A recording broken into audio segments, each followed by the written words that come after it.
The red car that you see here is the R3 Satria Neo. In spirit, it is the same as the green Lotus edition Satria Neo that we've seen before. It has the same 145 horsepower Campro engine that also cranks out 168 Nm of torque. It also comes with a closed ratio transmission and a very short shift. It's a very nice gearbox. While the Lotus edition costs it's over 100,000 ringgit. It's crazy money for a Proton.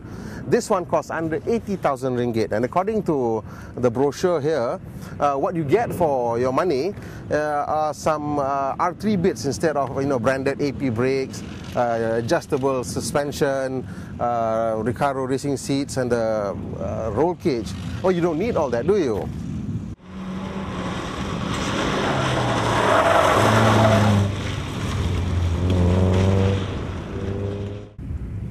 While Proton's main responsibility to Malaysians is to produce a cheap, reliable transport for families, it's nice to see the company finding a calling, injecting soul into its operations. I mean, Proton has decided to make motorsports part of its core identity, and the R3 division is of course responsible for this.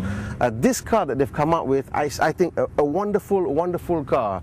This is a car that young Malaysians who want a bit of excitement in their motoring life can buy and own and be proud of, that it's Malaysian and it's actually a match for any hatchback you can find out there.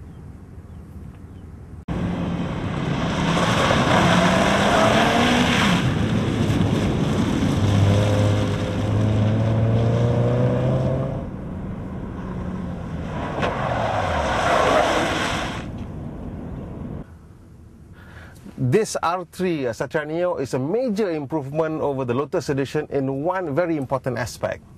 I'm almost 6 foot tall, and look, there's room over my head. So which means that if you are driving with a helmet on, you won't be suffering a tilted head like you would in the Lotus edition Satria Neo. So how did R3 find those extra inches? Well, they lowered the seat squab. They did it by using a firmer foam on the seats. Then they lowered it by about an inch. So you can see here the stiffer foam. And that is how they found the extra headroom.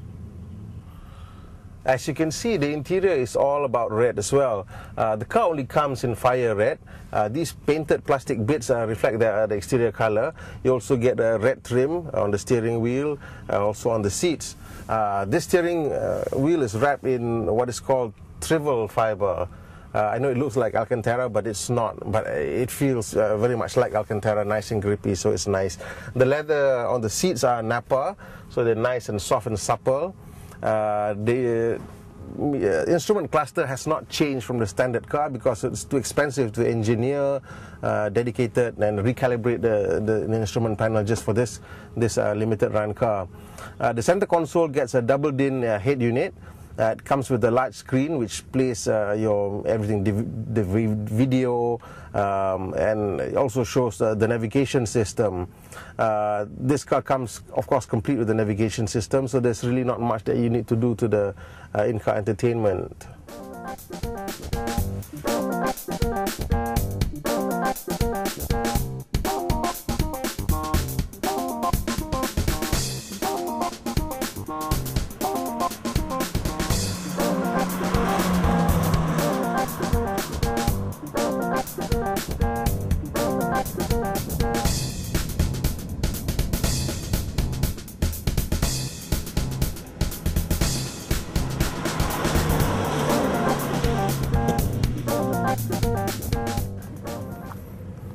Okay, so this is the engine bay of the R3 Satria Neo.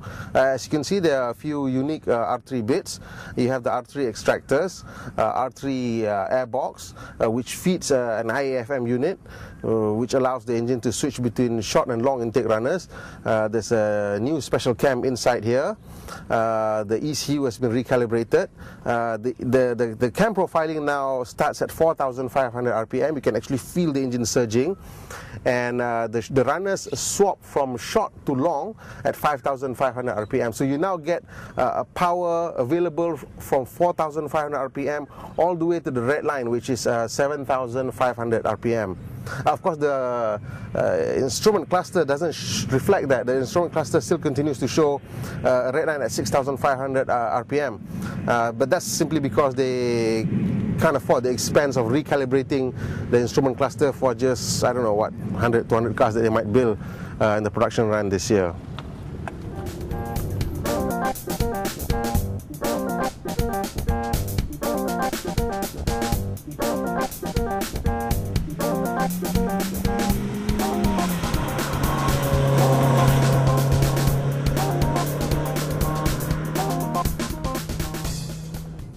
This is the new R3 edition lightweight alloys.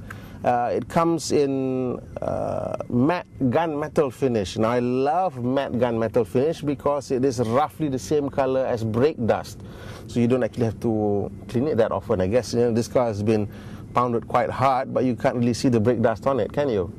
It's the same color as the wheels.